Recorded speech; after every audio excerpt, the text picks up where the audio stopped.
Leave unrelated people out of this. A bit too late for that. Seeing the devastation they had caused in the city below, John couldn't help but agree. Still, it was better to prevent death where he could. You ready for round 2?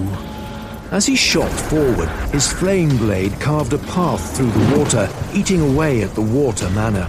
As he passed by, the megalodon, swimming freely in the maelstrom, attempted to ambush him, but each time his blade would slash, tearing huge chunks from their bodies. Realizing his sharks weren't doing as well as he'd thought they would, Uray's lips twitched and he thrust his hands forward. Uzu undrith blashna kresh. Mist rose around them as he chanted, low and deep, and a clack of bones and creak of old rigging seemed to fill the air. Around him, skeletal figures wearing the rags of sailor uniforms began to rise to their feet, shambling forward with vicious-looking weapons in their hands. As soon as they were a few feet away from the Supreme Mage, the water enveloped them, and they vanished. Slowing to a stop, John felt something in the water shift next to him, and he lifted his sword, blocking a cutlass blow that hammered down on him. The blow was so heavy, it actually drove him a step back, and he stared in surprise at the skeletal pirate who lifted his cutlass to swing again. He had not expected the undead to have such strength, but each one swung their sword as if they were in the 9th tier and attacked with wild abandon.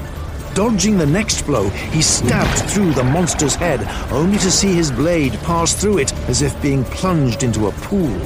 The skeleton staggered backward, but its skull immediately reformed like water flowing into its shape, and with a loud cackle, the skeleton launched itself into battle once again. More skeletons began to appear around John, hacking and cutting and stabbing at him with their weapons. For a moment, it was all John could do to keep himself from being hit, and after a minute, he finally decided he had had enough and unleashed a blast of blue flame. The flame rolled out of him, evaporating everything near him, including the water that held the skeleton. Forced to retreat or face true death, the skeletons stared at him from a distance, but he ignored them as he shot forward once more, his gaze fixed squarely on Uray. Impressive. I had not expected you to be so skilled. Here I thought you were just a brute. Come, let us see what is stronger. Your flame or my water?